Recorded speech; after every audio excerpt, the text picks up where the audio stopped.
And we are live in Elmira for tonight's game between the Elmira Pioneers and the Geneva Red Wings. Hunter Kendall takes on Thompson, Nicholas Thompson. As the two pitchers, your 3-7 Pioneers look to get back on the win column against the Geneva Red Wings. The game will start soon here at Dunn Field. I'm Taylor Storworthy, and thank you to tuning in to the Elmira Pioneers YouTube channel.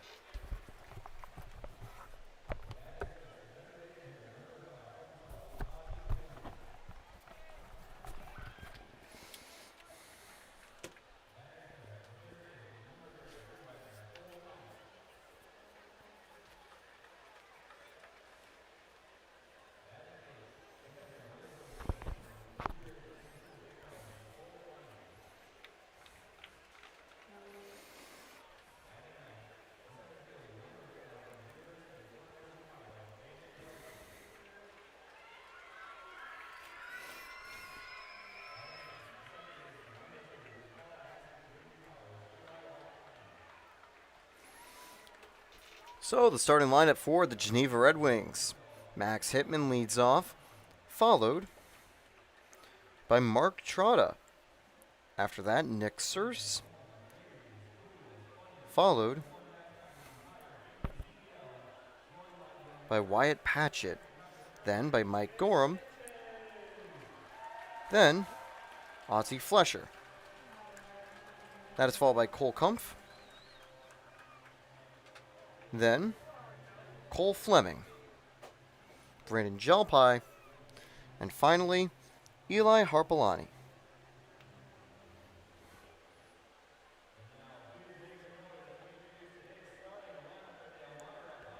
Now here comes the starting lineup for the Pioneers.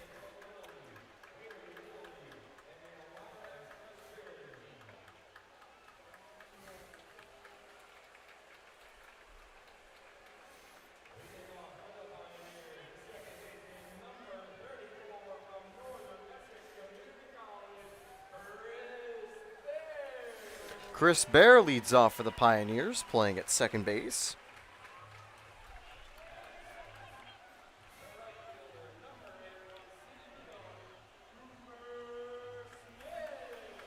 If you're first, you're last. Except in the batting order, Cooper Smith is in right field today and batting second. Frank Wayman, he's going to be playing as the extra hitter and batting third.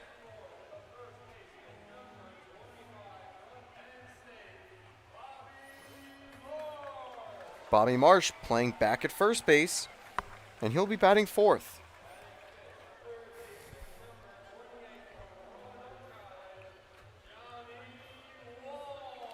Johnny Wall batting fifth and playing at third.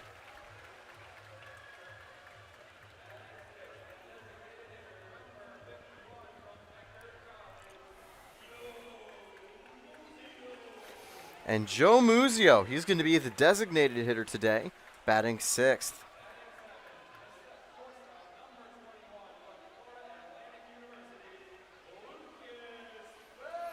Lucas Phelps playing at shortstop, batting seventh.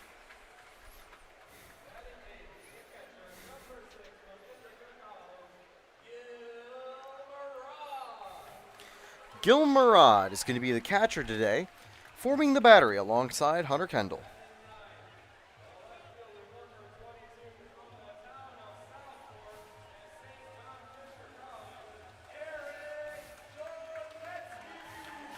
Charnetsky will be out in left field.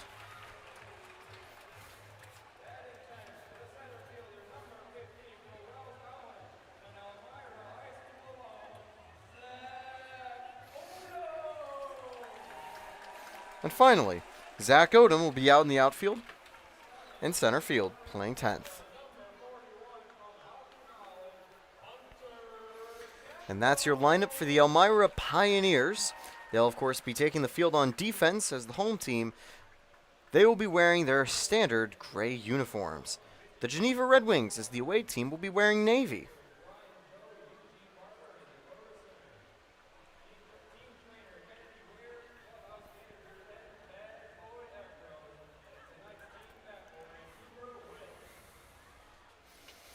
And we are back at Dunn Field for the game. And now we'll let you listen to the national anthem.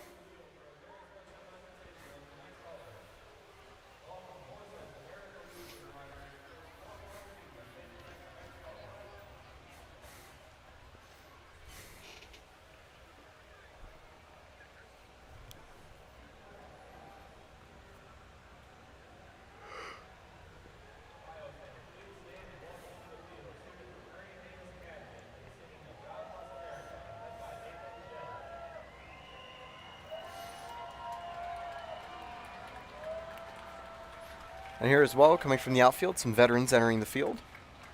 And we'll have God Bless America.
And now the national anthem.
And with that, the field will get cleared.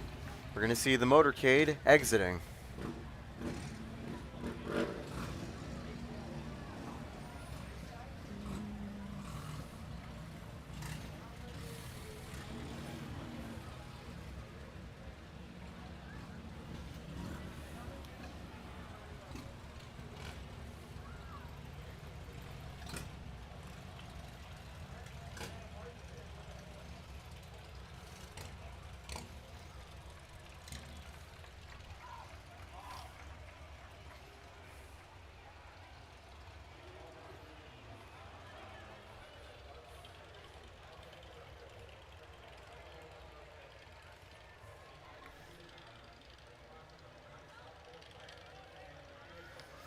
And with that, we are about ready to play ball here at historic Dunn Field.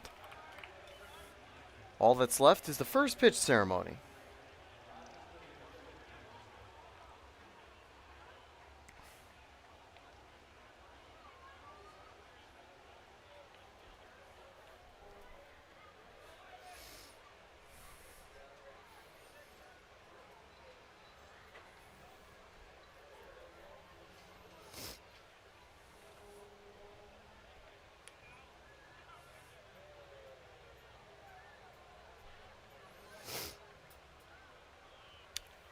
Just a bit outside.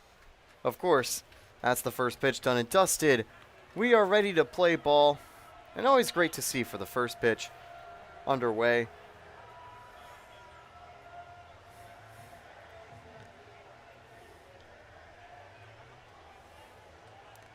By Kendall and Murad giving some congratulations. Pregame. A picture to commemorate the moment. I'll be honest, though, I probably would have had a worse first pitch out there. And that's why I'm in the booth and not in the field. Either way, let's get started. Hunter Kendall leading off from the mound for your Elmira Pioneers. He's pitched 8 1/3. 3-2-4. The main, well, I'd say little tarnish on his statistics is the 11 walks he's surrendered so far this season. He's done a good job of learning a lot of other things, but once he gets that command down, he'll probably be even better from the mound.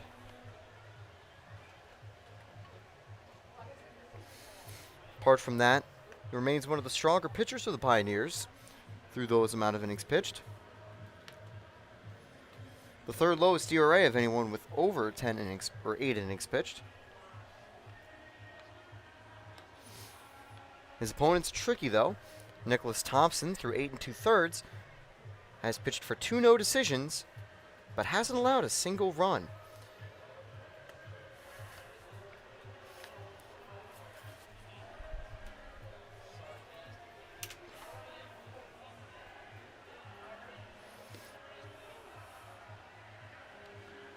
Pioneers enter the game 3-7, but notably, all it takes is a couple good games to really get back up there. They had started the season 0 for 5, and they're 3-2 in their previous 5. Interesting to note as well that both those losses came against the second in division Jamestown Tarpskunks. So now, Hitman will lead off for the Geneva Red Wings. Dunn Stadium's getting loud. We're finally set for the first pitch.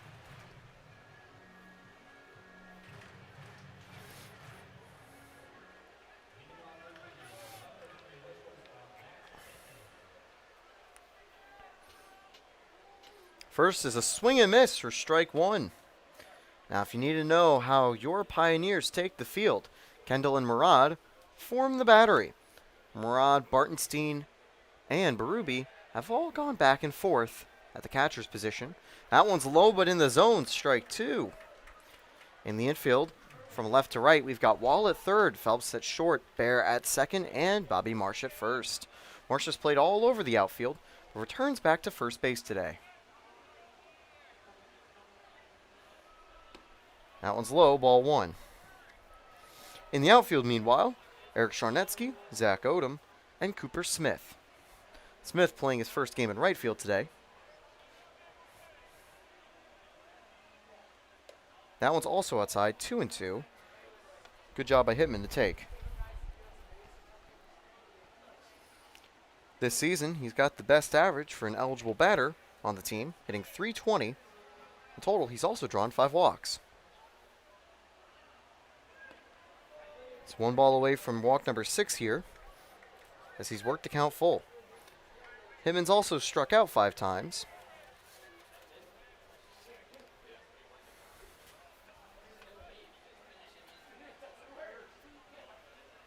And fouled away.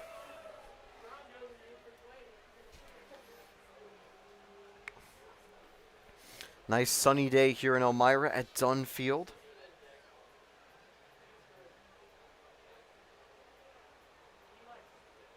.77. And oof, just a little bit inside, ball 4. Hitman gets aboard with a walk to lead off. Worked a long count after going down 0-2. Just found the pitches he wanted and got aboard. No one on, no one out.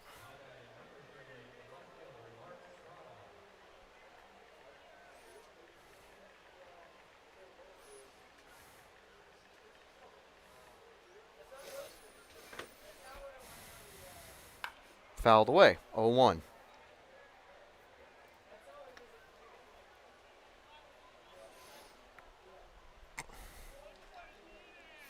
Trotta, the left fielder's got a runner aboard.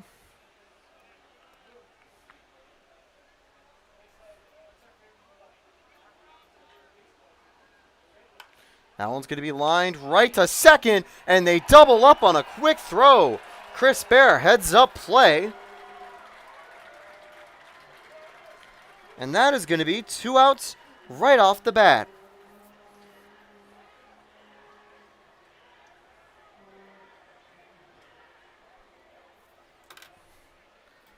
Wow. One of the first times we've seen a play like that go the Pioneers' way. Hitman just taking a little lead off of first like normal, but the ball went right to Bear, so he barely had time to turn around before Bear was making the throw back. So the Pioneers get 2 outs immediately. They're going to face Surse now. Surse going to ground that, but foul. 0-2 now.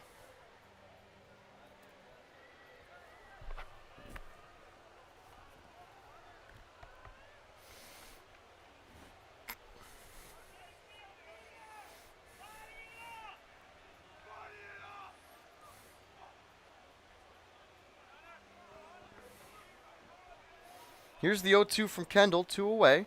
He's going to just step off really quickly.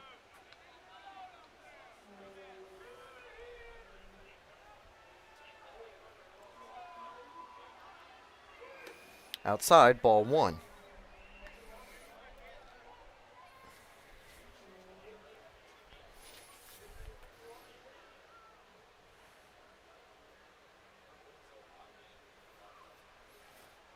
One, 2. That one's low. We know Surse has a bit of power behind his bat. He's the only Red Wing to have homered this season, leading the team in that category with just 1.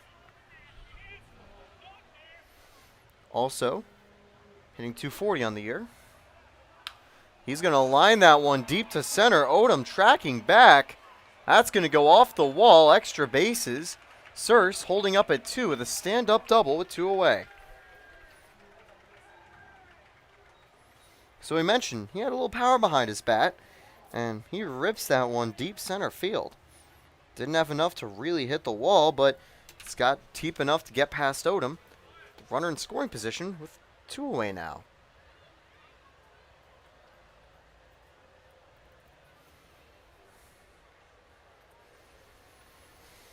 That's going to bring up Patchett up. He's got a .250 average this season, alongside 3 RBIs.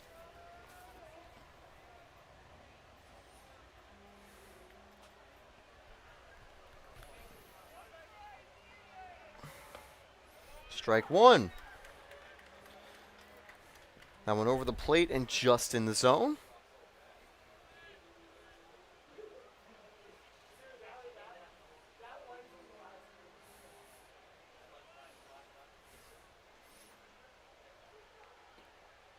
That one's low, ball 1.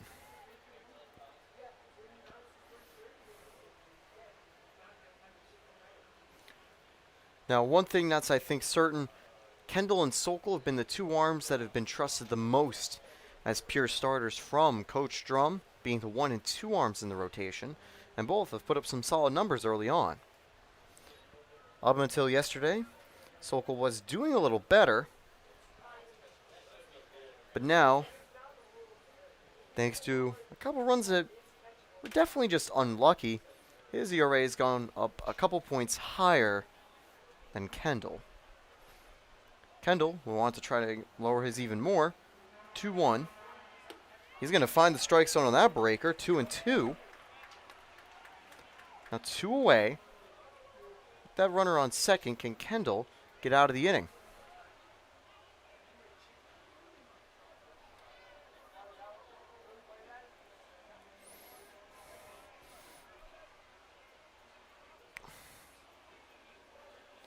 That one just outside. Gilmarad stays in front of it. Full count now with 2 outs. Gorham on deck.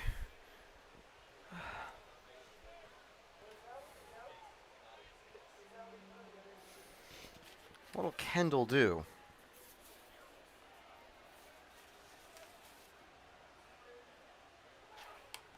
That one fouled away. Now, runners in scoring position with 2 outs here for Pratchett. He's had 3 RBIs. All of them this season have come from that position. So he's been able to hit with runners in scoring position in 3 attempts with that.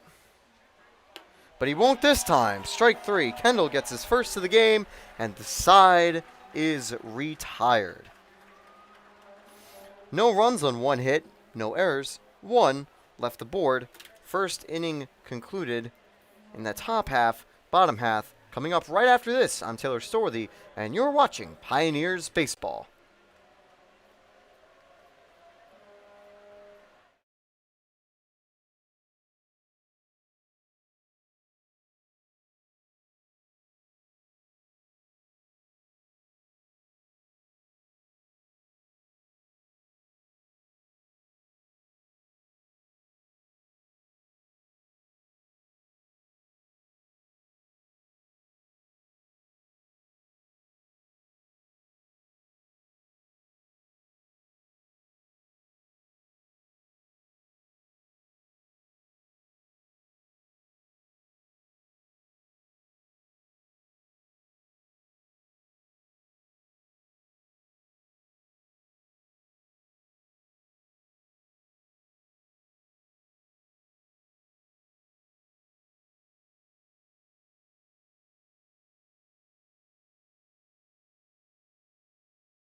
We're back at Dunn Field for the start at the bottom of the first. This is your lineup one more time for your Elmira Pioneers. Chris Bear, Cooper Smith, Frank Wayman, the trio that is due up this time around. So Bear set to lead off after this final warm-up pitch.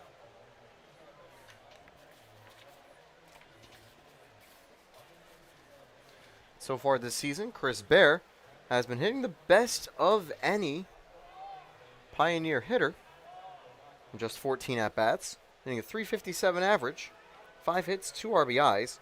He's also had 2 walks, both coming in the previous game.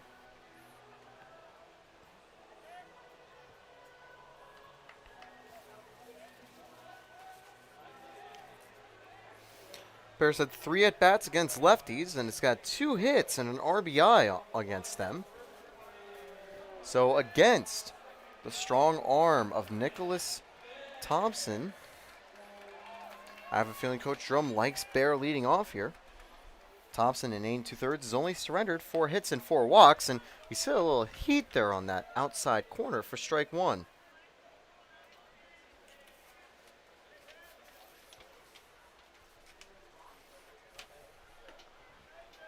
And he held up. That's the call over in the infield umpire.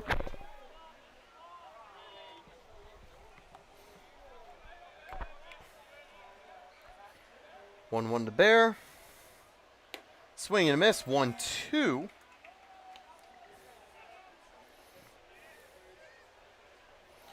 Bear, after starting earlier in the season, has been able to break into the lineup, being a key infielder for Drum side.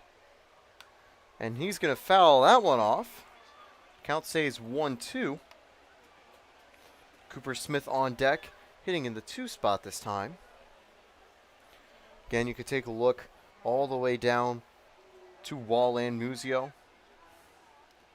Dangerous set of hitters. There's a line drive to left, but it won't get down in time. Trotta makes a simple play in the outfield. 1 away. Now here comes Cooper Smith.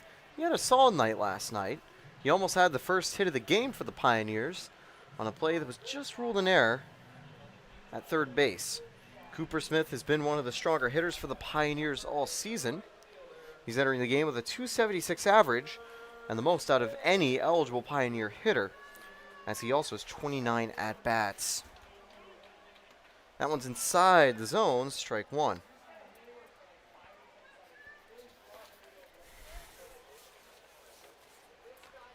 0-1 to Cooper Smith now.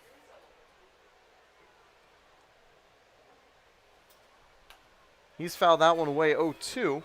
And taking a look at the statistics against lefty pitchers, Smith and Bear have been the best Pioneer hitters. Notably as well, Smith with 3 hits in total against them, as well as 1 RBI. Oof, that one went outside and had some break to it, but also was very much outside in the other batter's box. Thompson and Fleming make up the battery for the Red Wings. Ooh. And he just tripped on the mound there. That's a very weird play. He's trying to pitch it and just kind of slipped.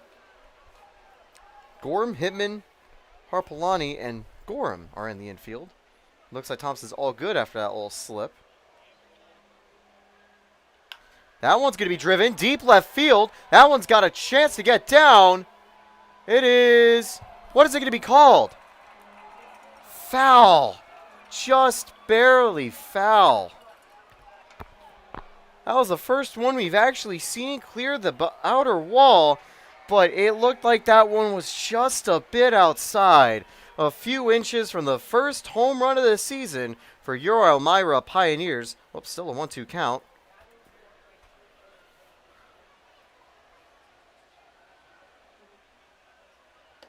High, ball 2. Good take from Cooper Smith. And I mentioned that's the first one that we've seen get really close to a home run, because indeed there's been no home runs yet conceded or hit by your Elmira Pioneers. Fouled away. 2-2 still. Wayman and Marsh on deck. They are lefties. They'll have the lefty platoon disadvantage, but we've seen them shrug that off from time to time. So we'll see what happens here. Here's Smith one more time. That one breaking into the zone. You can't blame Smith there. That slider had some serious movement and gets him up for the second out of the inning. So shame, just a couple inches separating Smith with what would have been the first home run of the season for the Pioneers. That was definitely a debatable home run call, but I think the right call definitely was foul there, and that's a shame. 2 away, up will step Frank Wayman.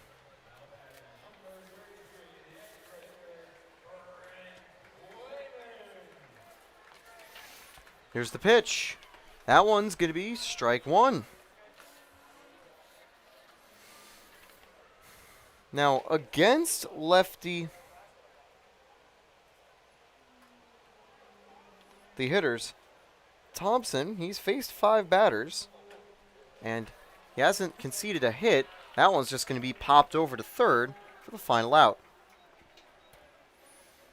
Pioneers heartbreaking, few inches away from a home run. The inning is over as they go down in order.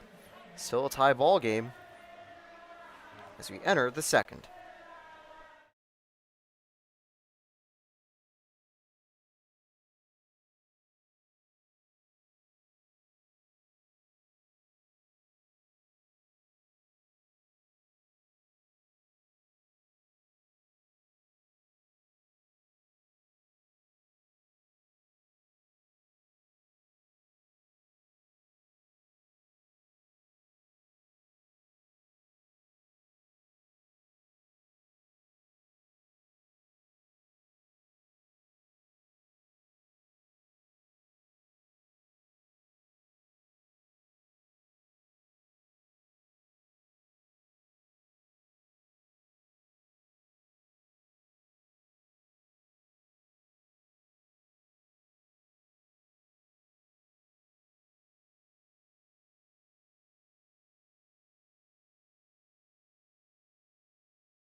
We're back here at Dunn Field, and on June 15th, the Pioneers lost in a heartbreaker to the Tarp Skunks.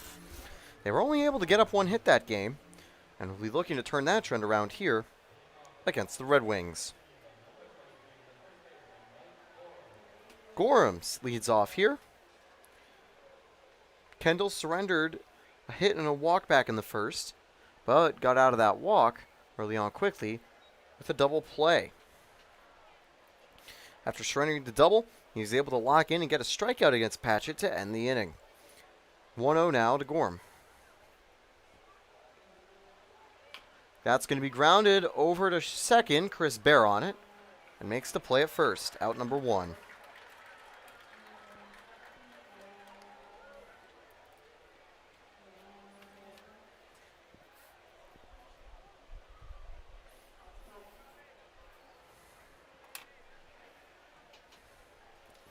Flesher now up.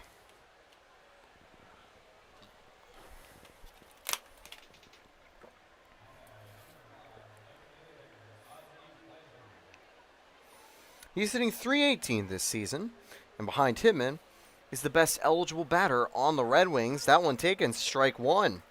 Good breaker there to get in the zone from Kendall.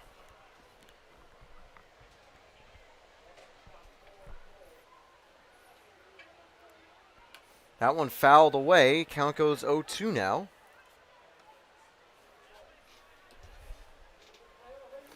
Here's the 0-2 to Flesher.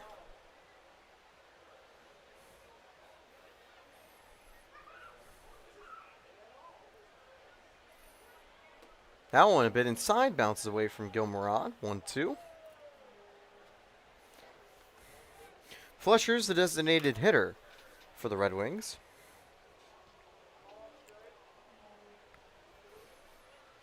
And now the 1-2.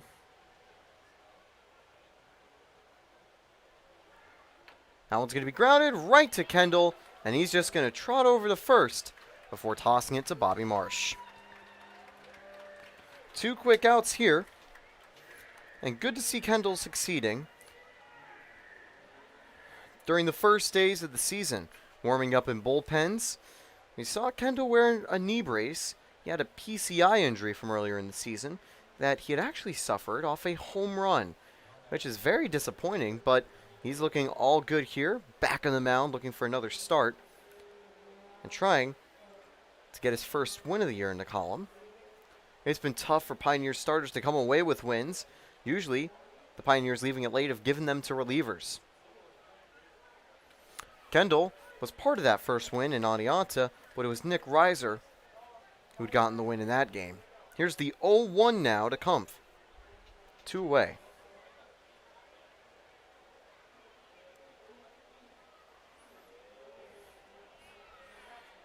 That one's going to be popped up. Should be playable in foul territory. Marsh gets under it to end the inning. This time a lot simpler from Kendall. A 1-2-3 inning. And Marsh getting all 3 putouts that time. Pioneers enter the bottom of the second. Still in a tied ball game. Oh, and by the way, thank you to C-Tran for being this inning's sponsor. They provide affordable and accessible transport for your needs. Learn more online. Just Google Chemung Transit. Thanks again. We'll be back with the bottom of the second.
Bottom of the second underway. Thank you to Multimedia Services. They're the bottom half of the inning sponsor. They provide all the signage for the Pioneers out in center field, and they can help with any printing needs you have too. Thanks again to Multimedia Services. Here's Bobby Marsh leading off for your Elmira Pioneers. Marsh going to ground that, and it'll go right to Nicholas Thompson. He recovers quick enough, and he's just a step behind at first. That was bobbled, but I think the right call. Marsh barely out by a step. Good effort to try to beat the throw. Just a few steps behind. Here comes Johnny Wall. Johnny Wall enters this game with a .294 average, alongside 5 hits and 2 doubles. Carries the third highest .745 OPS for the team, behind Wayman and Chris Bear. Ball 1. Wall's recent success, I think, has pushed him into that starting lineup and made him a lock here at the 5 spot. Wall's hitting .286 in 7 at-bats against lefties. Count now 1-1. He definitely prefers to hit against righties so far this season. That one low, strike 2, dropping into the zone. And Nicholas Thompson, who's already one of the stronger pitchers in the entire Perfect Game Collegiate Baseball League, getting ahead. That's outside. Ball 2, good take from Wall. 1 away. Here in the bottom of the second.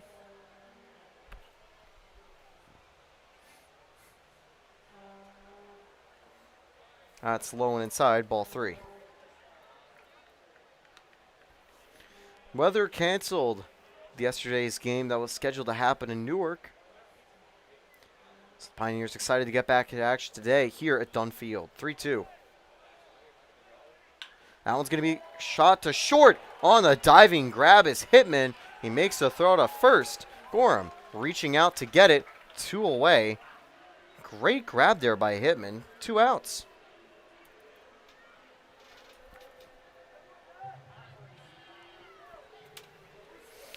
That'll bring up Joe Muzio.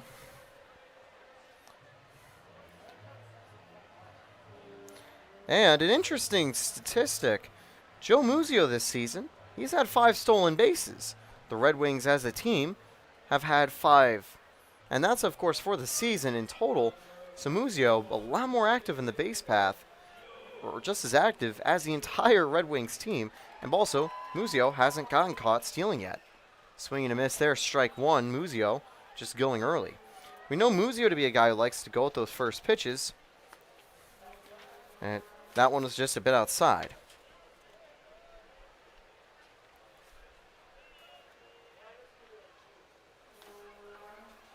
Strike two. Oof, Muzio down here. And I'll say, that's a rarity to see Muzio down this early in the count. He's generally had slower starts in a few games, but I know he's going to want to get this offense going. 0-2. That one's low. Fleming holds on to it. 1-2 now.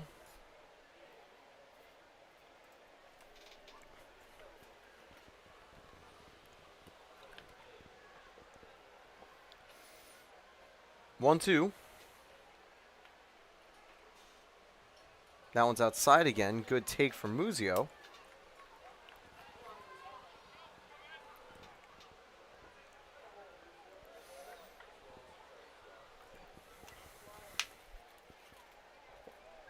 Two.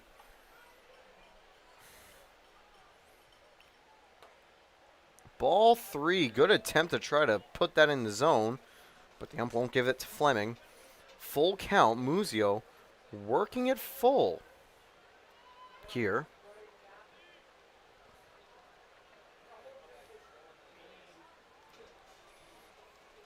He's just going to step out really quickly as he takes time.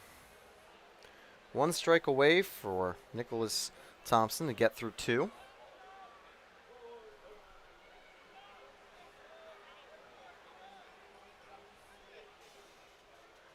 Swing and a miss. Muzio in the dirt. Fleming picks it up. Throw to first on target. The inning is over. Second strikeout of the game for Nicholas Thompson. Both teams go down in order this half. Still tied entering the third inning. They'll be back after this.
We're back at historic Dunn Field. The Pioneers on defense, Red Wings back on offense. So far, both offenses pretty quiet. Back in the first inning, the Red Wings got two runners, both of them not able to score. One of them was caught up in a double play. The other one just simply stranded. The second inning went quickly. Both teams shut down immediately in three batters. Kendall looking to keep that hot form up. Fleming, Gelpi, and Hapolani. He due up. The leading off is Fleming. He's the catcher for the Geneva Red Wings.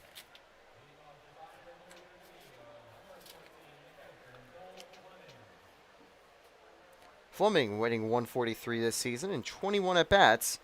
He just has 3 hits. One of them did bring home an RBI, though. But just 3 on the year. That one's high, ball 1. Notably for Fleming, he's also only been able to draw 1 walk or hit by pitch. So he hasn't been off on the base path too often. 2-0 count now.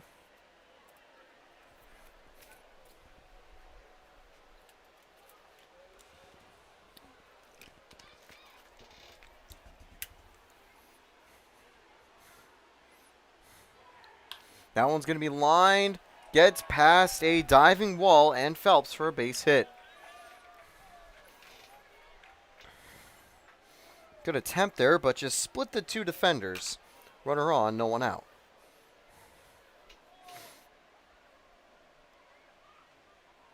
That's going to bring up Jelpy.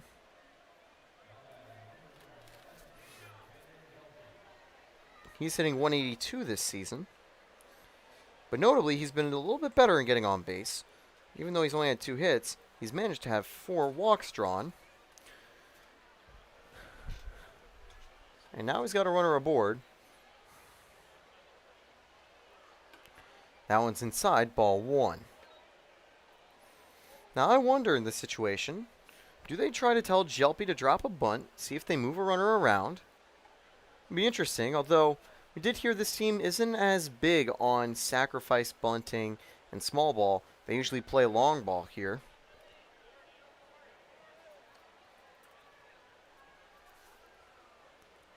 Two-0 count.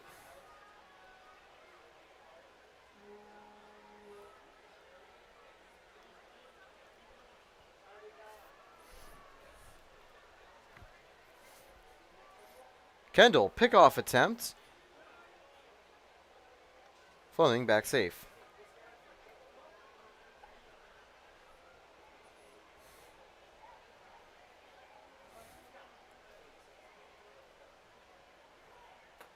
That one's up high, ball 3.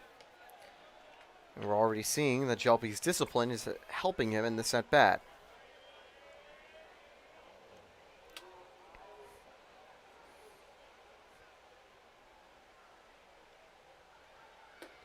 And ball 4. Jelpy on in 4 straight pitches.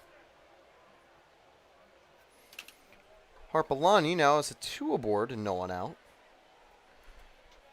First run of the game, potentially at second.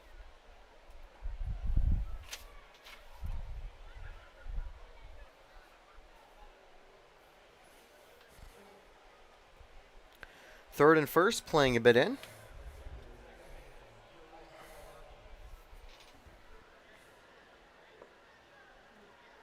Harpalani has had 3 at-bats this season, and he hasn't gotten on base via hit.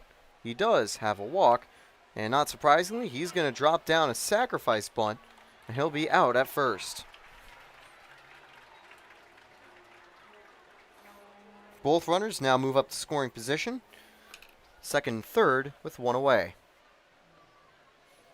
Good job by Kendall to get there in time and get the first out.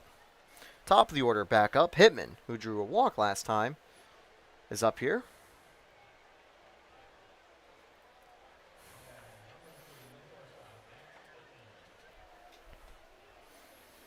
And we'll see what Hitman can do in this at-bat.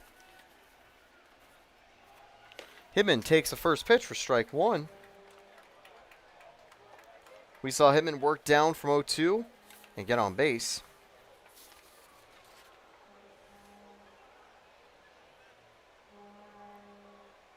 Hitman hitting .429 with runners in scoring position. That one's low, ball 1. Apart from Shane Ducks, he's actually the best hitter with that.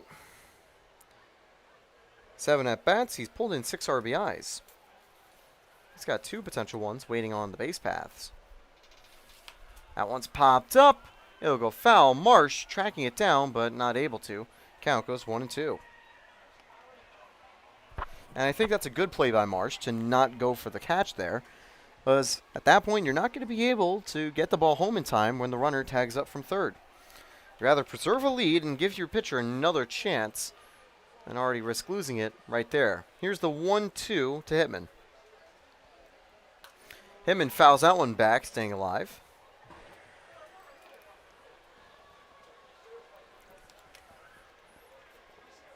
Leading the team in average, Hitman's definitely the hitter you'd like in this situation if you're the Red Wings.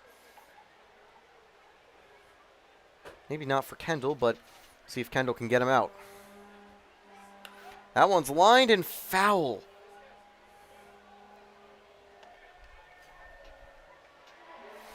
For this 1-2, let's crank it up.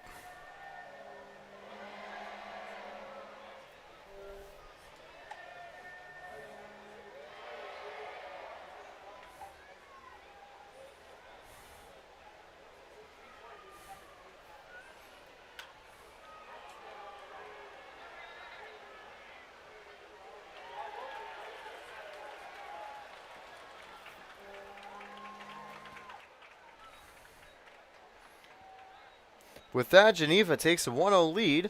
Odom making a catch in center field, but it was deep enough to let both runners advance. Two-way now, Trotta aboard. 1-0 Red Wing lead. He's got a runner on third.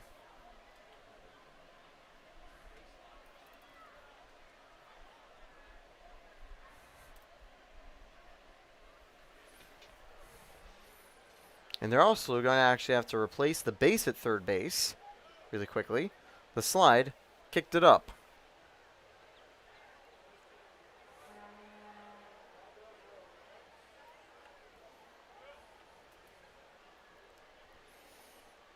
So I'll mention that one time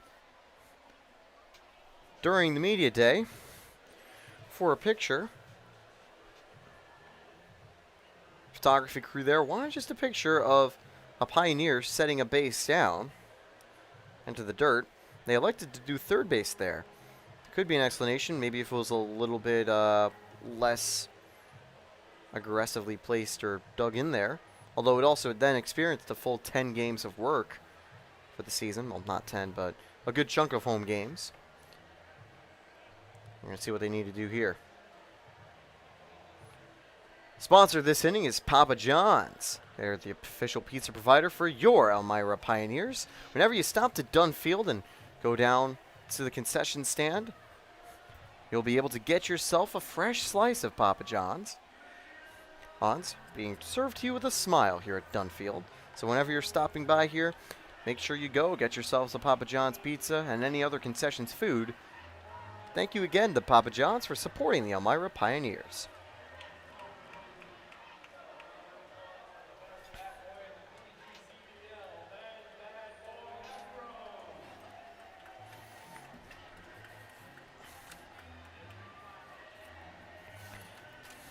Now entering this game, Hunter Kendall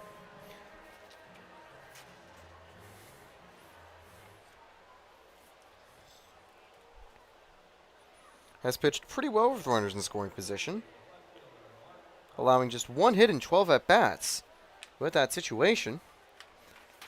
And even though he did just surrender a run there, a run didn't come home. His numbers are even better with 2 away. He's faced 5 batters, none of them have gone home. Ball 1 in the dirt. 2 away. Trotta up. Double played last time on a line out to Chris Bear. Swing and a miss. Trotta 1-1. He got fooled in that pitch to the outside. Potentially a slider there. Maybe a cutter. We know that Kendall's been working on some things here during summer ball. And now here's the 1-1. Ooh, and that one runs inside and, well, loops him. Hit by pitch, he's going to get aboard. Circe now up, 1 for 1. He had a double, one of the 2 hits for the Red Wings. Runners at the corners.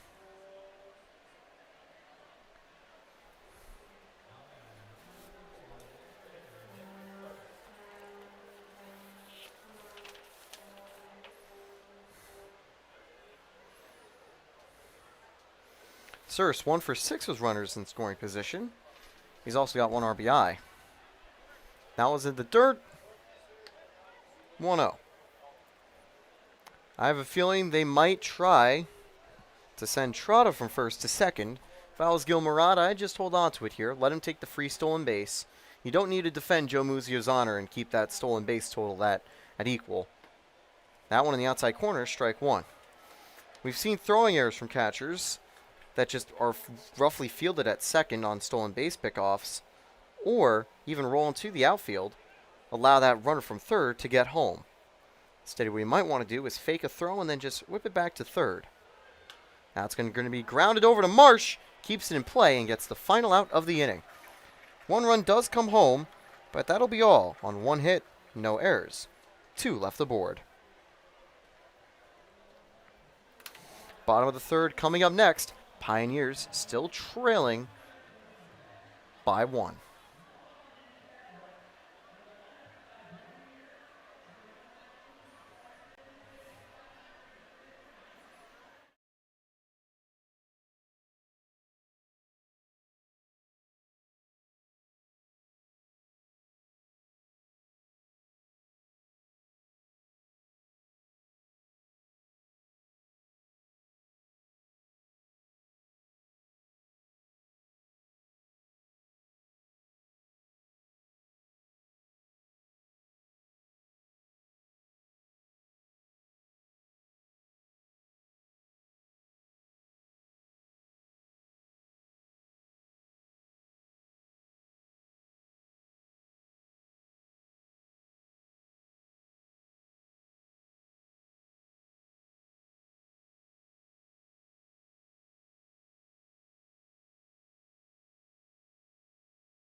Phelps has pitched 2 innings for the Red Wings. He's recorded 2 strikeouts.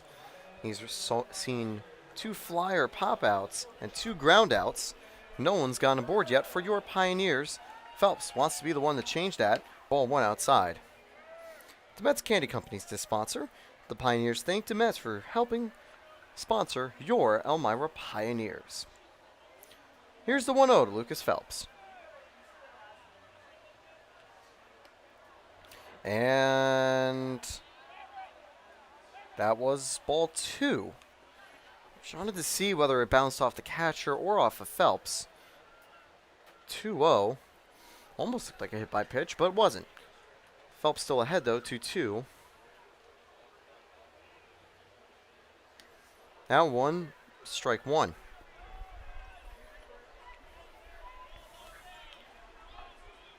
Two 1 count.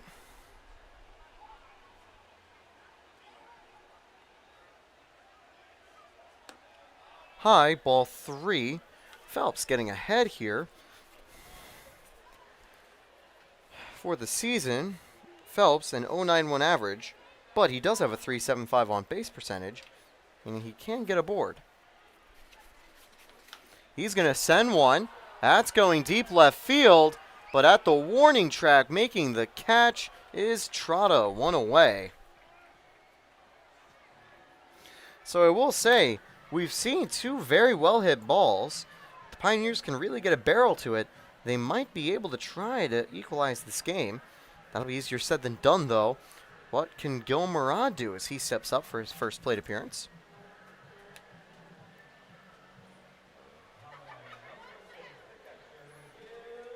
Murad in 16 plate appearances. Just 2 hits.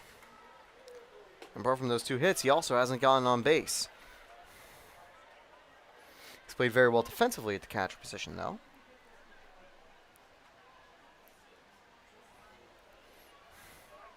He fouls that one off. 0-2. Still 1 away.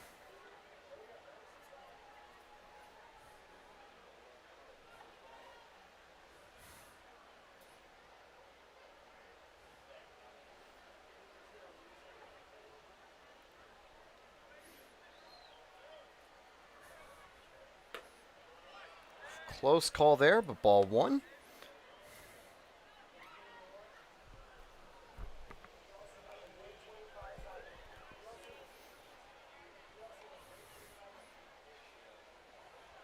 That one's well outside, 2-2.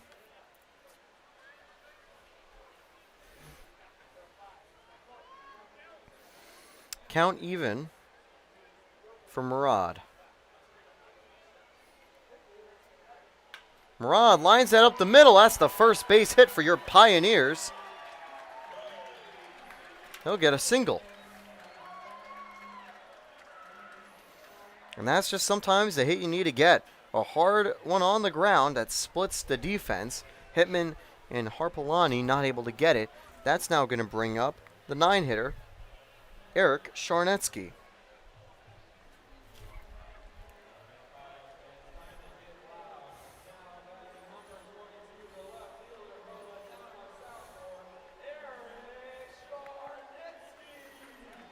Charnetsky doesn't have a hit yet this season, but still, he possesses an incredibly impressive .636 on-base percentage. He's drawn 7 walks so far, and is always dangerous at the plate. With 1 out, sees strike 1 just tagged that outside corner. That .636 on-base total leads the Pioneers fully. And combining those walks, he hasn't just had 4 at-bats. He's had closer to a few more plate appearances, up in the teens. I don't think he's eligible yet, but a few more games and starts he certainly will be, and that could get him on some of the big stat boards. 1-1 now to Charnetsky.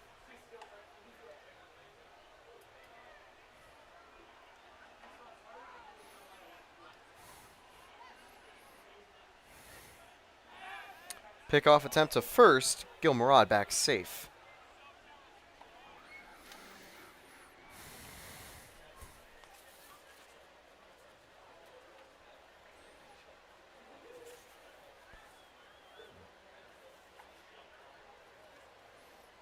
As a whole, the Pioneers are actually hit better against lefty hitters.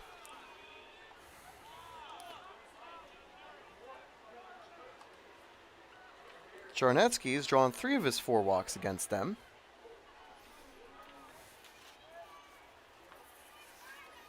They hit .259 against lefties. Pioneers 146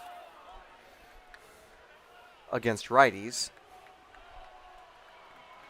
So even though Nicholas Thomas is doing really well today, we could argue that facing a left-hander might be in the Pios' favor a little. Here's the 2-1.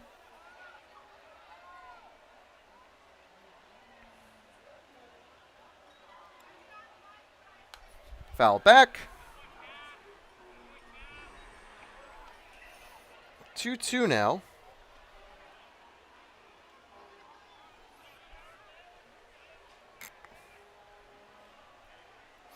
On deck is bottom of the order, Zachary Odom.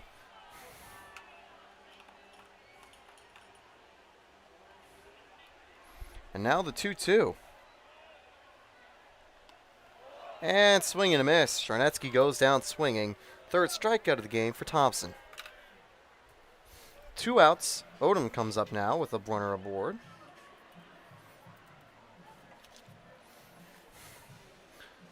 Odom this season hitting an impressive 200.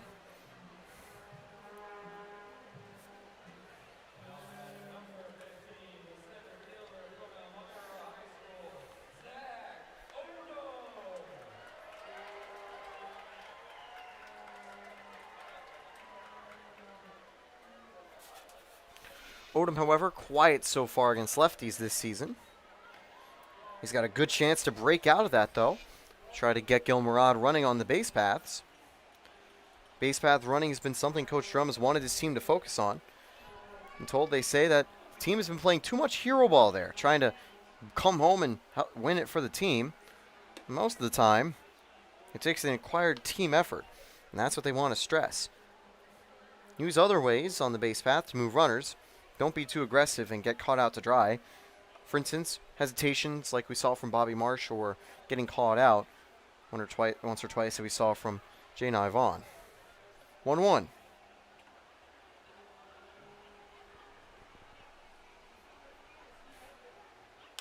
That one popped up. Gorm gets under it. The inning is over. Pioneers finally get a base runner, breaking up the no-no. But strand him. Their trail 1-0 entering the 4th inning. We'll be back with more Pios baseball right after this. I'm Taylor Storthy, and you're watching the Elmira Pioneers YouTube channel.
Warm-up finishing up here in the 4th. Vasco Brands is this inning's sponsor.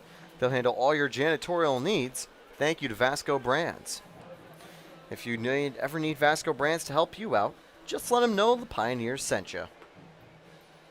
Hunter Kendall, you might notice when he's on the mound, he sticks out pretty much because he is the tallest Elmira Pioneer, measuring just a tiny bit taller than two-way player Jarrett Podest.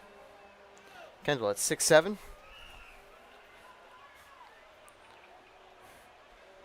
That always makes your pitching motion sometimes. Gives yourself a little more break to work with as you've got a higher frame to launch from. And we see some tall pitchers in the day. Ace, Sean Hill, former Pioneer. He's another tall pitcher that made it to the big leagues. The Jamestown Tarp Skunks had old big nasty Randy Johnson as an alum of their team. So the PGCBL and New York baseball has definitely seen some aces that are tall in most places.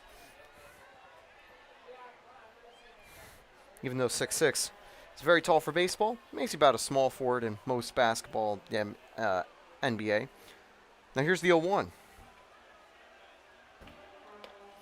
And there we go, 0-2. I'll say, being tall won't really help or hurt you. Probably can help you a little bit from the mound.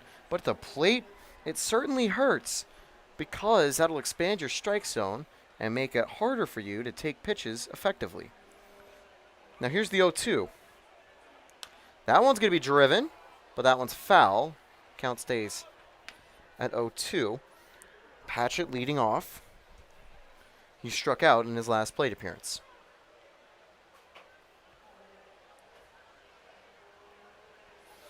Pioneers versus the Red Wings. Currently 8:09 here at Dunn Field. That one's outside, ball 1. Sunset coming soon, but for now we still got plenty of baseball before the lights will really shine bright. Clear skies, which is great. You never want rain for a baseball game.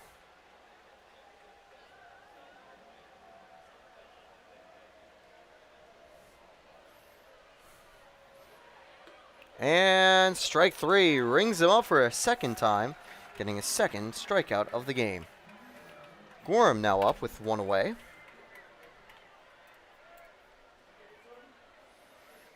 And by the way, that was Kendall's 6th strikeout of the season. He entered the game with 4. And Elmira currently 75 degrees.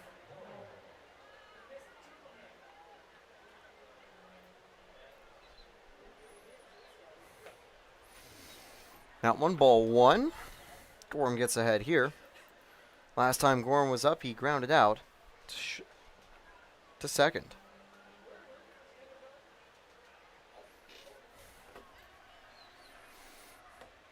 Strike 1, that one landing on the low corner. I'll say that this umpire's definitely given those low calls more strikes than balls. Batters might need to start taking some digs down there more often. That one, however, way outside. 2-1 count now. Tomorrow's going to be a chilly day in Jamestown when the Pios hit the road to face the Tarp Skunks again. 64 degrees. Lows of 49 at night. Game time tomorrow, we'll be seeing the temperature hovering around 60. 3-1 count now.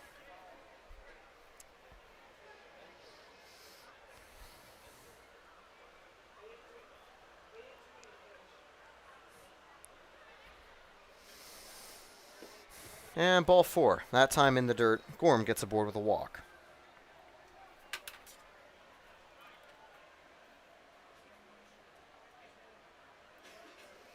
One on with one out here in the top of the 4th.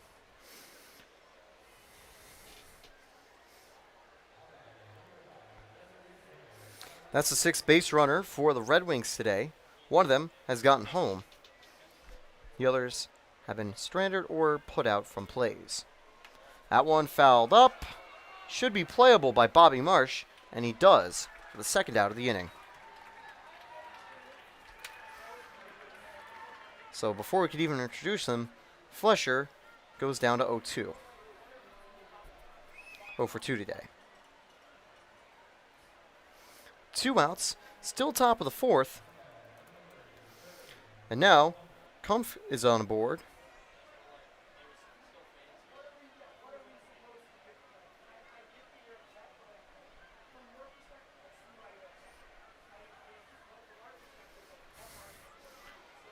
Two away. Here's the first pitch. He's going to just pick it off really quickly. Back safely is Gorham.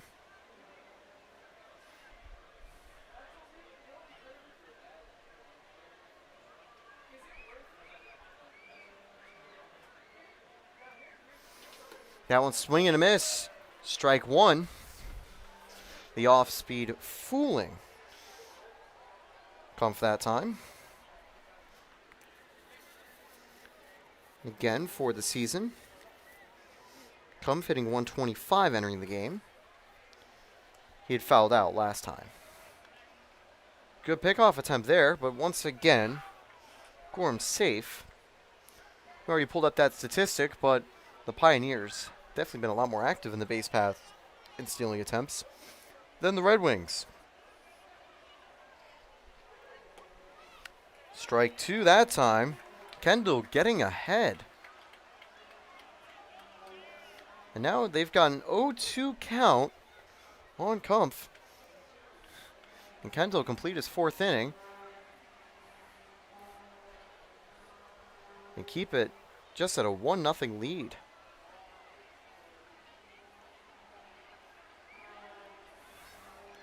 That one gets away. Murad recovers, throw to second. Good catch, but Bear, no chance to make the tag there. So that one, I think that might be just called a passed ball, as it did go in the dirt rather than a true just stealing attempt. Or a wild pitch. So Muzio still tied with the Red Wings in that category, but it works just like a stolen base, as there's now a runner on second. Count 1-2. Oops, I got deleted by accident. 1-2. That one's lined, gets past Marsh all the way to right field. Cooper Smith in right. Runner holds up at third. Throw goes all the way in to Gil Murad. It's a 2-out single for Kumpf. And that's going to bring up Fleming with runners at the corners.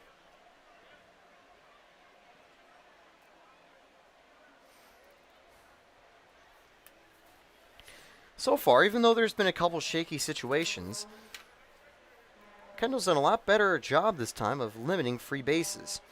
He's conceded a total of 4 in the game, but he's also managed to keep his pitch count lower, which means we likely will see him next inning. We know that Kendall's done a great job with runners in scoring position. The only run today scored in that situation, as there's, well, now another run will score on the wild pitch, but now the runner's heading to third. Murad not quick enough with the throw back. And so a bit of the commentator's curse there. Wild pitch slipping past Murad. Lets Gorham score for the second run. And Kumpf just says, hey, the throw's not in yet. Let me try to get to third. That wild pitch makes this game 2-0. Man on third, 2 outs.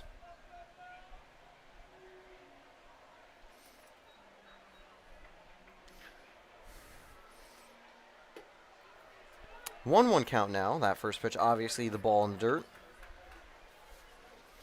So far, both the Pioneers and the Geneva Red Wings hovering in the bottom half of the division. That one's going to be a pop fly. Will it get down in no man's land? Running and making a catch. He did come up with it for the final out is Charnetsky. Great effort there, losing the hat and retiring the side. 1 run comes home on 1 hit. No errors officially there. 1 left on third. Pioneers baseball resumes in the bottom of the 4th right after this.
We're back at historic Dunn Field. Arnett Health is the sponsor for the bottom half of the fourth inning.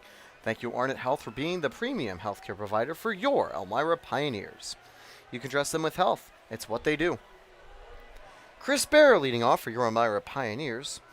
Top of the order finally back up here.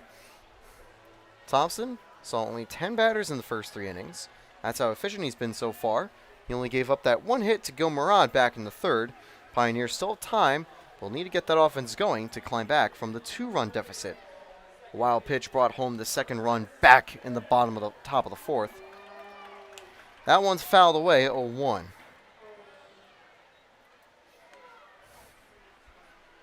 Don't see anyone warming up, so it looks like Kendall will probably get the green light to go in the 5th inning. He'll complete one of his longer starts of the season when he does. Strike 2 in the inside corner. That was a close call, but that time, Fleming, I think, did a good job of framing it. 0-2 for Chris Bear. Chris Bear lines that to the outfield, making a diving catch. No, it just lands behind him. That's good news for Chris Bear and the Pioneers as Bear gets aboard with a single. Good effort there by Trotta, but he can't save it that time.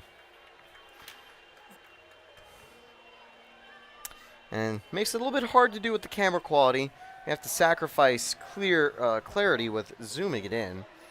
Because again, clarity at a very far out distance, not incredibly helpful. But that time, it just misses his glove, landing right behind him. Didn't get far enough for Bear to advance 2 bases, so he'll just have to settle with 1. Cooper Smith back up. And we know Cooper Smith, he's been a solid player all season, notably as well. Cooper Smith nearly hit a home run in his previous at-bat. Nicholas Thompson just holding it, just trying to think it over. Cooper Smith hitting 600 in 5 at-bats entering the game. That number will have dipped now to 500 after that flyout or strikeout he had. But still, pretty solid against lefties. And now he's got a runner aboard trying to get that deficit down. That one's outside, ball 1. Fleming up quickly just to make sure Bear doesn't move. This season, Bear does have 1 stolen base. In total, the Pioneers have 14 stolen base attempts. They've been caught 4 times. Compared to the Geneva Red Wings, they've had 5 stolen bases. Well, they've actually been caught 6 times.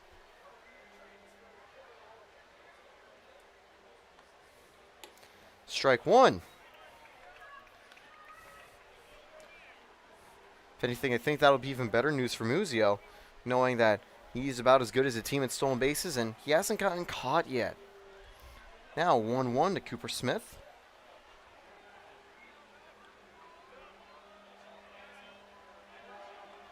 That one's outside. 2-1. I will say even though Muzio does have 5 stolen bases, it's a good number. It's not among the league's best. Quite a few players in the league have more than him, and including some of the top over 10. But Muzio does lead the Pioneers by a healthy margin. In fact, he's the only player with multiple stolen bases not named Eric Charnetsky. So that's something Muzio can definitely treasure. 2-1. And the dirt swing and miss. Tough there. But Smith still 2-2. Hoping to avoid striking out a second time. For the season, Smith hasn't done too badly at that in his 29 at-bats. Although he does lead the team with it. But, of course, carrying a 2.76, 3.64, and 3.10 average into the game puts him well above the team averages in those categories.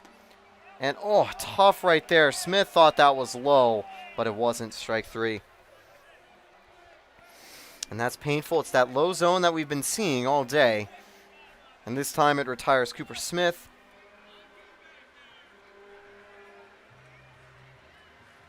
I think Coach Drum also a little disappointed alongside Cooper. That's going to bring up Frank Wayman with 2 away.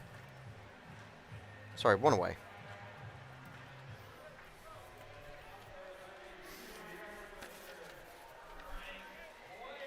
Wayman hitting 500 entering the game in 2 at-bats against lefties. 1-0.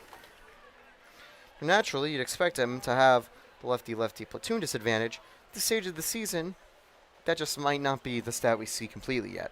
He popped out to third in his previous at-bat in the first inning. Now he's got a runner on. He's going to ground that. That's hard to field. And it's eventually picked up by Gorham, but not in time to get either runner out. It's a single for your Elmira Pioneers.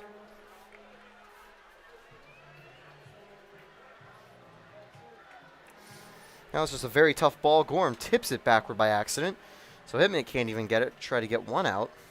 2 aboard now for Bobby Marsh. And offense was what the doctor ordered, and the Pioneers, I think, have been taking that prescription, because now they've got 2 aboard with just 1 out for their best hitter, Bobby Marsh.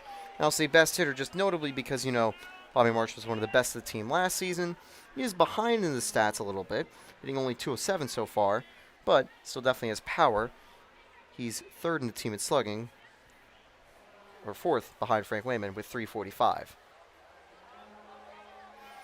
And just stepping away, taking some time. Marsh has been close to getting the first home run of the season for the Pioneers. One of the previous games, we saw him get it to the wall, but just for it to bounce off the wall for a stand-up double.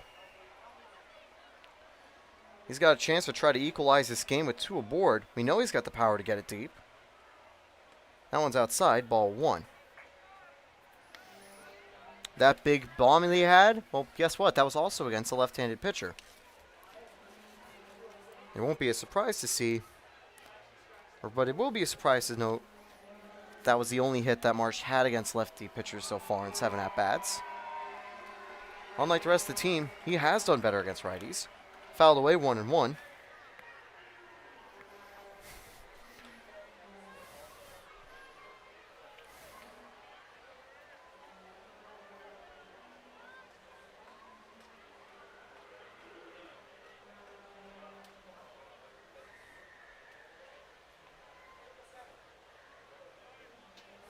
One.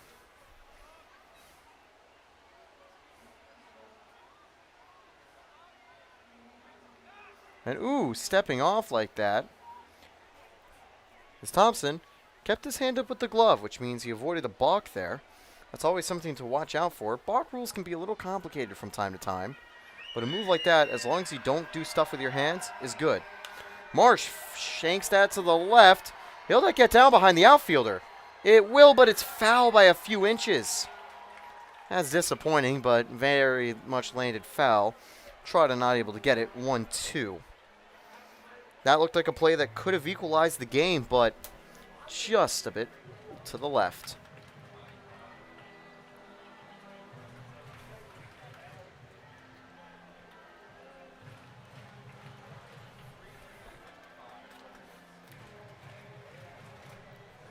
Big at-bat here for Bobby Marsh. One of the first real scoring opportunities the Pios have had all day. Here's the 1-2.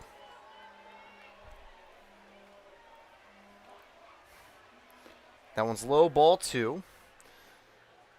Bear back to second, though. He's not trying to get to third.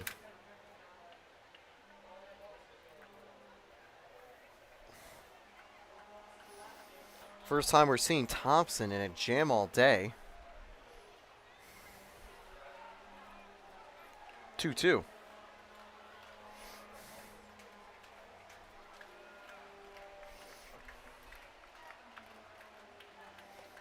Oof, that one breaking nastily inside, strike 3.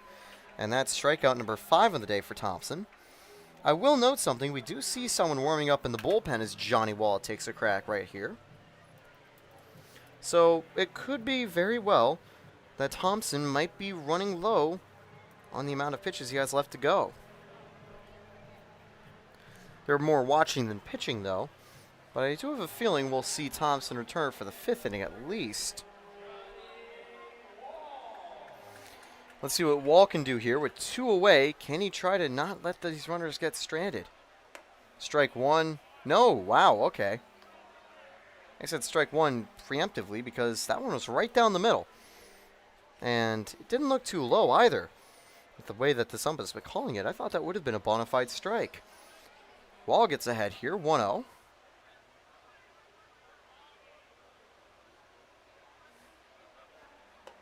That one's outside, ball 2. So Wall getting ahead here. Joe Muzio on deck, by the way. We know he's got a little power behind his bat. No free bases surrendered by Thompson so far. He's worked himself out of those tough situations, and he's very rarely gotten himself in a real tough 2-2, 3-2 count. Fouled back, 2-1.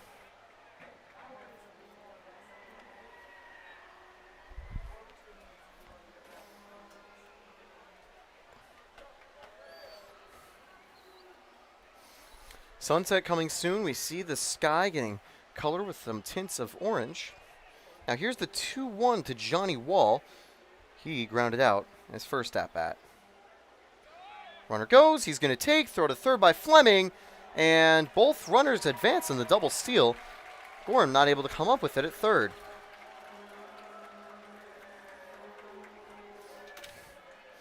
Runners at second and third now. 3-1 count. Still have a free base if Thompson might want to try again with Joe Muzio. And I'm going to be honest, if I was Thompson, that might be the option I like. Muzio's been good against lefties, but you got to maybe try that lefty-lefty advantage. Wonder what will happen here. The 3-1 to Wall. And low, ball 4. Wall is the first walk of the day. Joe Muzio now inherits bases loaded. And I'll also mention Joe Muzio. He's been pretty good this season. And it's not just been on the base path. For the year, Joe Muzio hitting .219. .219 as a standalone stat isn't the world's most impressive. But you put it in context of a .167 average for the team, and the fact that Muzio's put up 7 hits in the most number of at-bats for any Pioneer, that's definitely a little more impressive. Muzio's also been able to convert with runners in scoring position. He's got 4 RBIs this season. That's tied for the most of the team. And for more good news for Pios fans, he's hitting .500 against lefties. 4 for 8. There was a quick little coaching visit on the mound. Just a thing to calm down Thompson. Now there's going to be some warming up. This could be Thompson's final inning. This pitch count definitely going up this inning.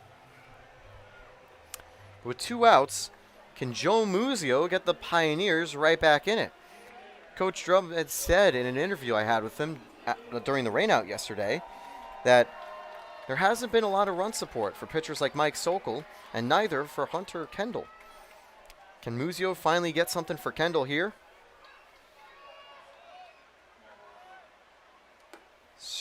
Ball 1, just a bit inside and a little bit high, I think. Muzio would also be satisfied with a walk. It would bring home a run. And we know that Muzio can definitely work those. He's had 3 so far this season. He's also been hit by 2 pitches. So he's gone on base 12 times in total, alongside those 7 hits. Fouled away, count goes 1-1. Muzio's put a majority of his balls in play. And he does have 7 strikeouts on the season, 8 if you count his most recent one today. But most of the time when he puts balls in play, it's just generally bad BABIP luck. Here's the 1-1. That one gets away. Runner's going to go home. Not enough time to make a play at the plate, and that'll get some weight off of Muzio's shoulders. Bear comes home. Both runners advance. It is now a 2-1 ball game. Pioneers right back in it.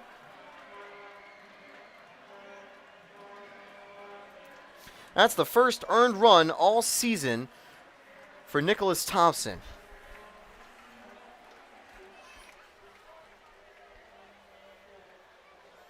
(2-1) now to Joe Muzio.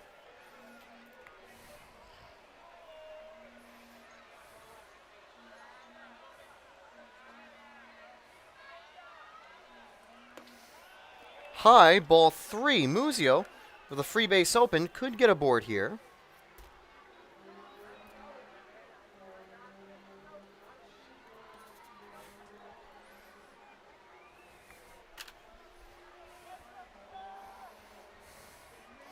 On deck, Lucas Phelps. Strike 2. Muzio there was looking at the ump. Maybe felt like that he had gotten on board via walk. Now let's see what Muzio can do. 2 away, 3-2. Muzio try to get the Pios the lead. The go-ahead runs at second, tying run at third. He's just going to call time again. I think he just wants to reflect on the situation. Pioneers have already scored, but they don't want to leave some more runners stranded. They've only left one runner stranded, but that was one of the first base runners they had.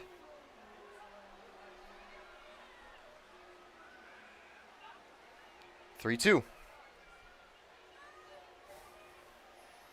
Ooh, that one hits him. Gets a little too far inside. Muzio aboard with 2 away. Phelps comes up with now bases loaded and 2 outs. And here comes another pitching meeting, and that'll be the day for Nicholas Thompson. They're going to make the call from the bullpen. Thompson completes 3 2/3 of work. And, obviously they're going to play Had a Bad Day here at the stadium as his start ends a little early. But only 3 hits alongside 5 strikeouts. 1 walk, 1 hit batter, and just 1 earned run so far. Notably, of course, that number could change depending on this next at-bat.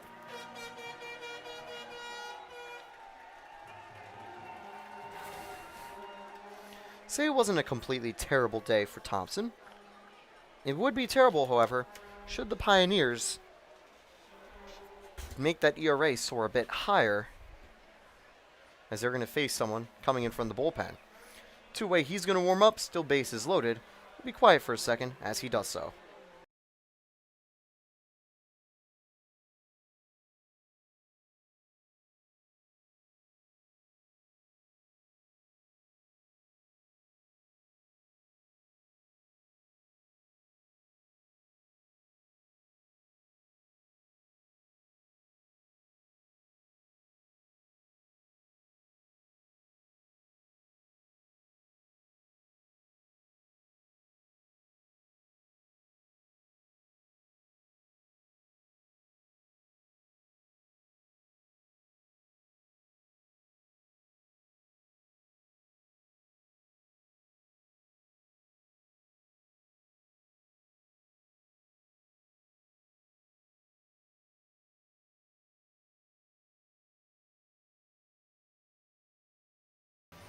Sam Brumbaugh's come in.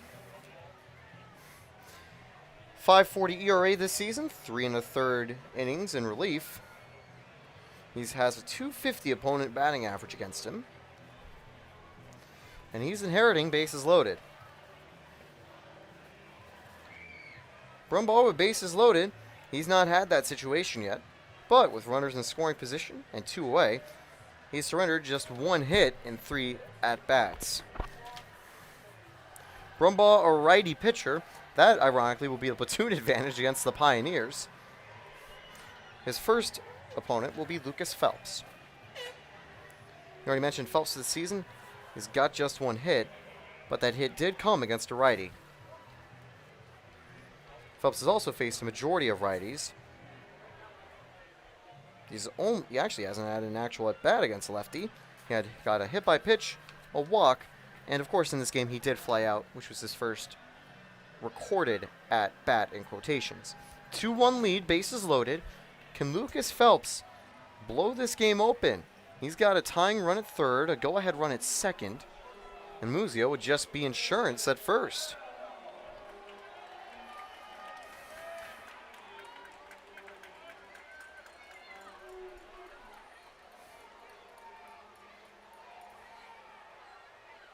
Strike 1, a bit of heat behind that from Brumbaugh.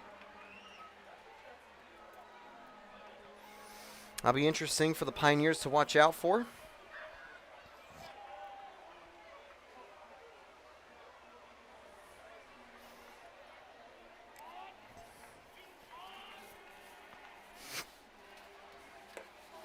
Strike 2, oof. Just on the outside corner. Phelps down early in the at-bat.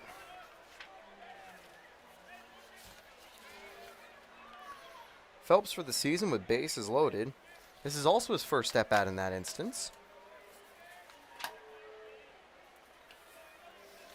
0-2. That one's outside. Good take from Phelps. 1-2 now.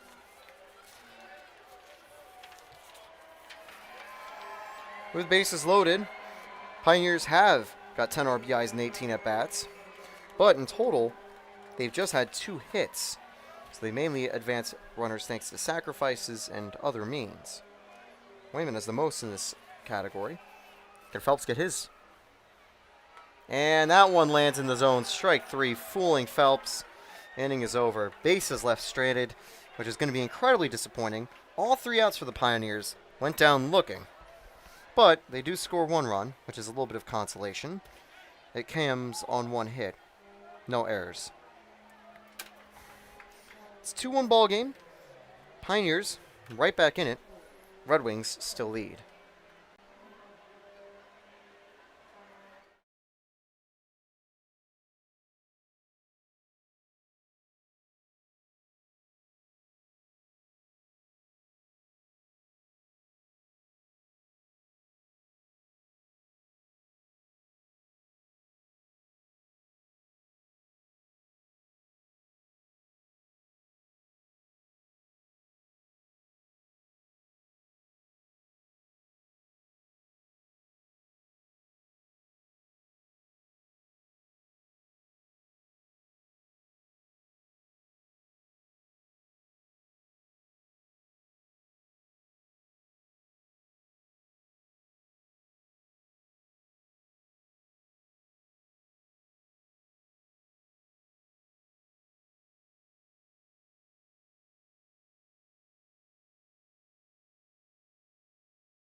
First Transit's your inning sponsor at the top of the 5th inning.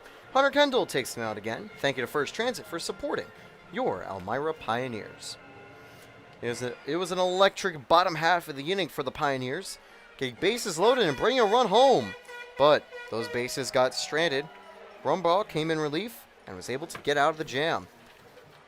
Leading off now for the Geneva Red Wings is going to be Jelpai.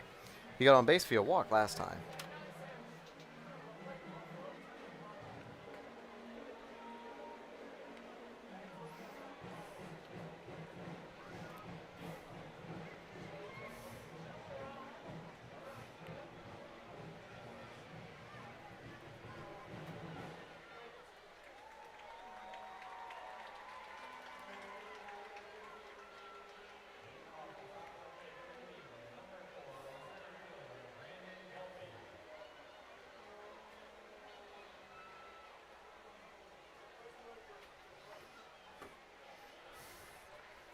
Jelpai ready to go.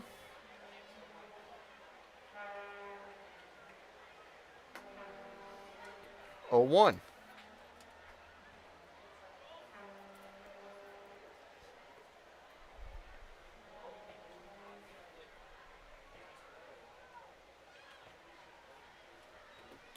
One.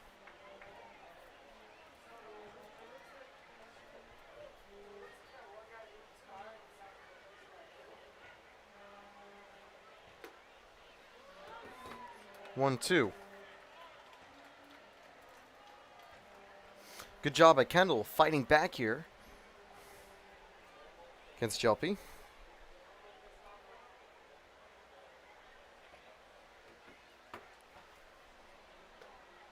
And strike 3 gets him on that low pitch. That's the type of pitch that retired Cooper Smith. But that time, it's going to retire Jelpai. And that's just one of those, what goes around comes around. It's an incredibly harsh established zone. That's something batters will have to deal with. 1 away. Painful to see it if you're a Pio fan and it's Cooper Smith. Less painful when it's one of the Red Wings batters, and vice versa for Red Wings fans. 1 away, top of the 5th. 1 out. That one's going to be grounded sharply to Marsh, who picks it up on the backhand grab. 2 away. Pioneers might be able to get their hot bats up here. They've already got 2 outs in the top of the 5th and 2 quick bats.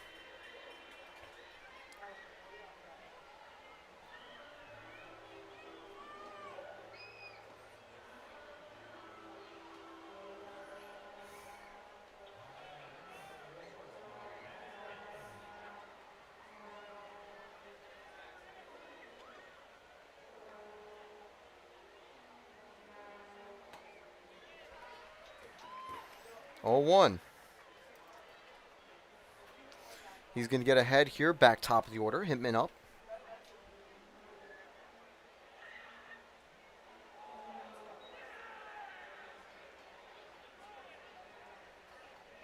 And, oh, look at that. He's been hit.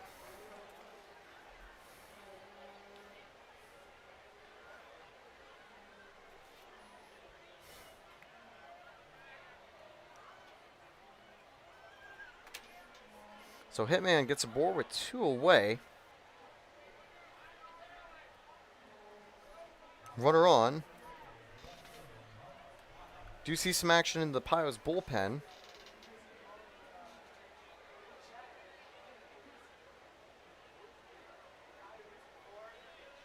One 0.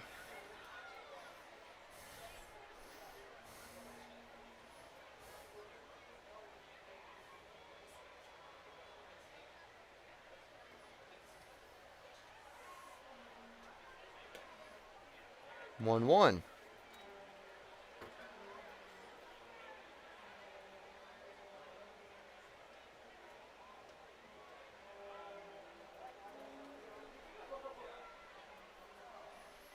That one's going to be driven down the left field line, but foul. And a good try to say it was fair, but no, very clearly foul. 1-2. Definitely had a well hit on that. Trotta is currently up here. He's 0 for 1. Last time he was up, he was hit by a pitch. Previous at bat, did a had a double play.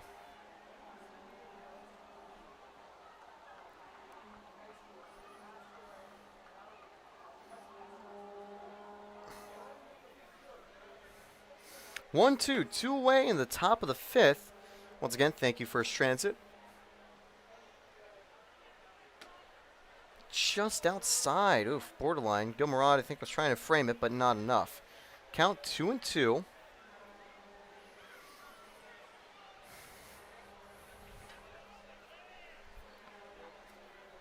Hitman on first. Fouled.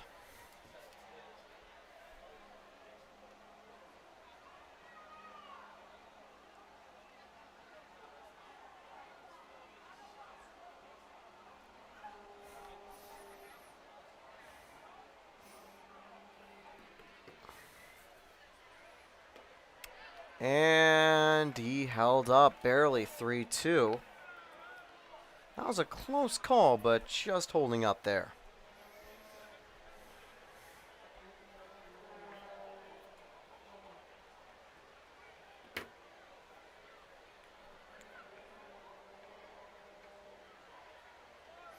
Three, 2. That one's going to be grounded over to short. Throw to first on target, and that will be the inning. Apart from that hit by pitch, a perfect inning from Kendall as he started to settle in. It might have been his last inning of work, but he's had a pretty solid start. 1 left aboard, nothing else really happening. We're entering the bottom of the 5th, still a 1-run lead, but the Pioneers' bats are hot and coming right back up after a shorter top of the 5th. I'm Taylor Storthy. You are watching Pioneers Baseball.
Bottom of the fifth.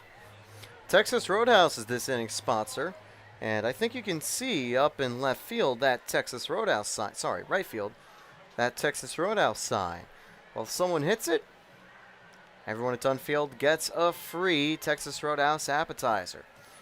And again, I've said it multiple times, but I'd go with those cactus blossoms. I always love myself those fried onion dishes. And of course, if it comes free with a complimentary bed as well, I mean, how can I say no? Texas Roadhouse bread is also very good. Gil Murad leads off. And that one's going to be strike one just inside. So last night we saw a very established inside strike zone for left-hand batters. Now one a little bit more for left-handed batters. And just really quickly, I think the catcher fixing up his glove and the umpire using this opportunity just to clear off home plate a little more.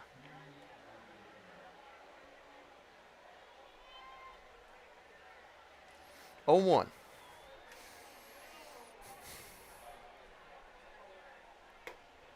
Oh, 2, and oof. That was pretty close. I think just good framing that time by Fleming. Right there. Tough for Murad. Gil Murad does have one of the 3 hits for the Pioneers. He was able to single back in the third to get the first hit of the game. 1-2 now. He takes that one up high. Good take. Those high fastballs are always tricky.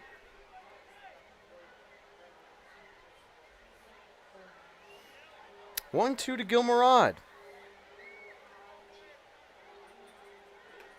That time the breaker fooling him. Strike 3.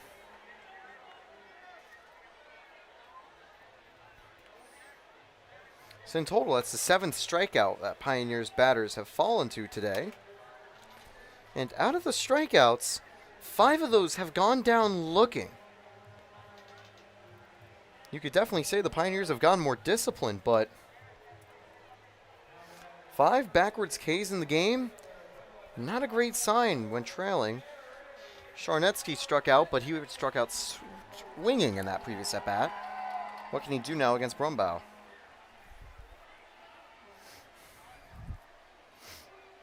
Strike 1. There were a couple questionable strike counts, I think, so far in the game, but yeah, not that time. That was nicely over that outside corner. Strike 1, and he's just taking a little bit of time right here. Whether he's dusting off a ball or writing something up, hard to tell.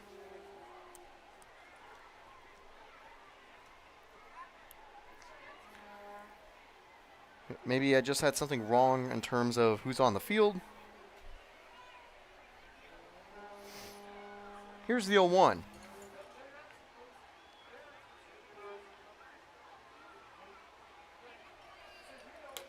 Strike 2.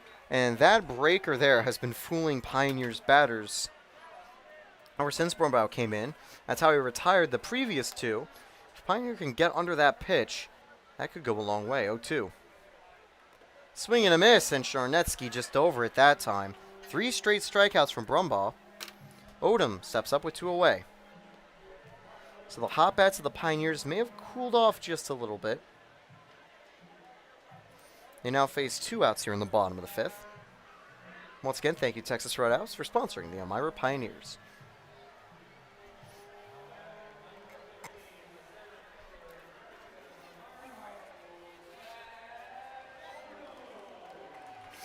Odom, the second best hitter against righties this season, hitting .286 in 7 at-bats. He's going to take ball 1 right here.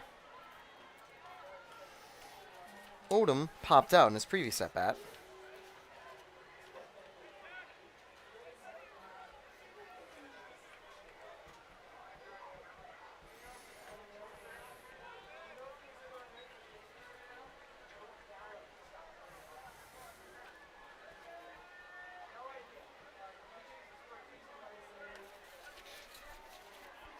One now for Odom. Odom lines that for a base hit down that right field line. The inning continues.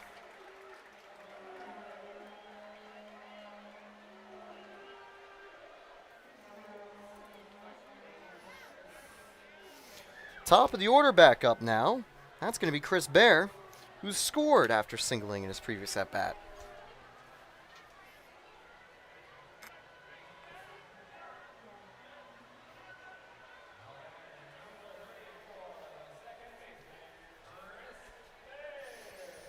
He doesn't want to lose this one tonight. Here's Chris Bear, 2 outs.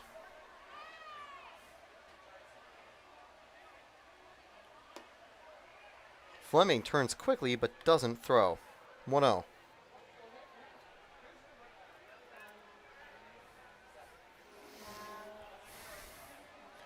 Chris Bear, he's leading off for the Pioneers tonight. Very consistent hitter for the Pioneers so far.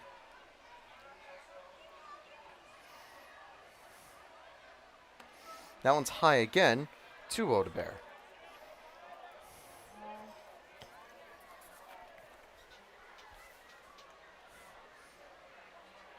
Bear hitting .273 against righties, just because he has a couple more hits against, or better average against lefties. Still much better than the 146 for Pioneers total against righties. That one's outside, ball 3.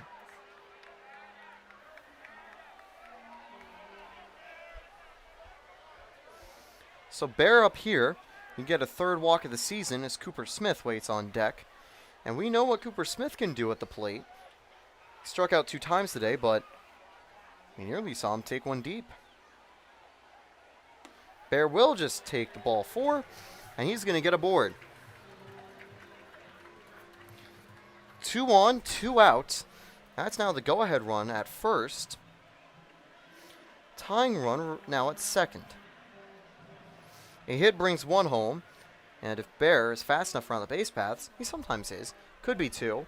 No one warming up. Brumbaugh just conferenced with his catcher really quickly. Definitely know Brumbaugh will finish this inning and probably go a little bit farther. You see Odom discussing things with Hitman really quickly at second.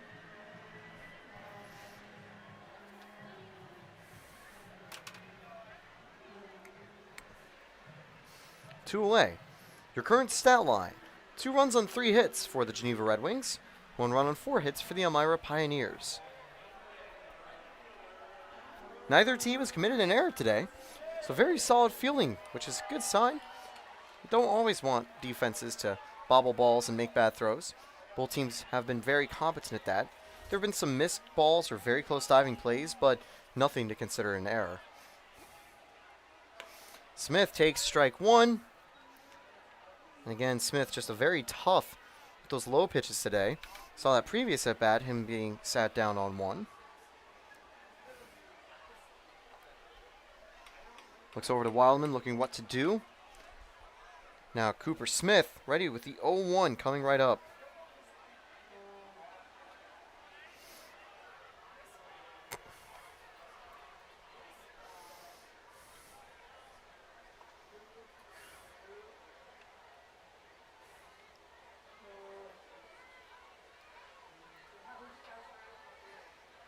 That one's in the dirt.